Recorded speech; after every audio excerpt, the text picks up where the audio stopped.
We're going to listen to Speaker of the House, Mike Johnson. Tonight, in bipartisan fashion, with overwhelming majority of votes, we passed the American Relief Act of 2025.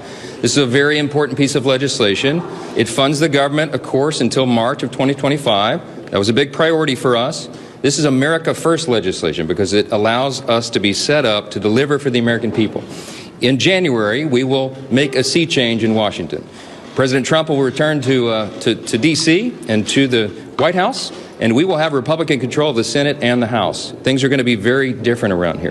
This was a necessary step to bridge the gap, to put us into that moment where we can put our fingerprints on the final decisions on spending for 2025. We also, in this bill, as you know, took care of Americans who desperately needed and deserved the assistance. We had a record hurricane season. Hurricanes Helene and Milton in particular did dramatic damage across at least 6 states, the Carolinas, Virginia, from Florida, Tennessee, all the way through. And they have been waiting for the federal government to assist. We did that tonight in this bill. We also took care of our farmers, many of whom were on the brink of collapse because of Bidenomics, frankly, because the inflationary cost of their inputs and the inability they have right now to get loans from the banks and the lenders to put their crops in the ground, to put the seeds in the ground in the spring. So we had to take care of that, and we did. We are excited about this outcome tonight. We're grateful that everyone stood together to do the right thing.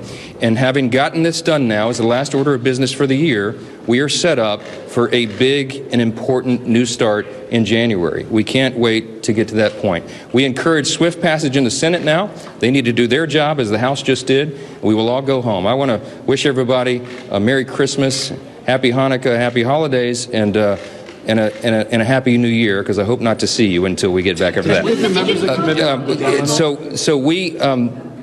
I was in constant contact with President Trump throughout this process, spoke with him most recently about 45 minutes ago.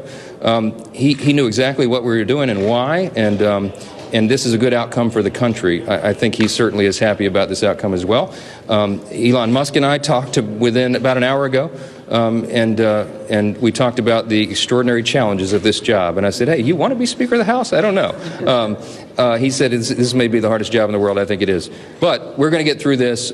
We are going to unify this country, and we are going to bring the America First agenda to the people beginning in January. We cannot wait to get started. I hope you all have a great holiday. Do you still want to be Speaker, Mr. Johnson? How will this be different? All right, there he is, the Speaker of the House, Mike Johnson, after a victory lap, really. We're with Selena Wang right now, who is our senior White House correspondent covering the waterfront here in Washington as well as in Mar-a-Lago. And Selena, there's Speaker of the House, Mike Johnson, really.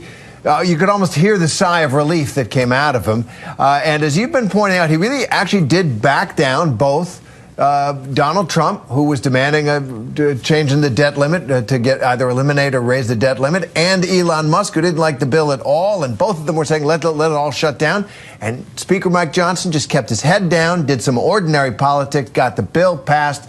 The government's going to stay open. Everybody's going home for the holidays.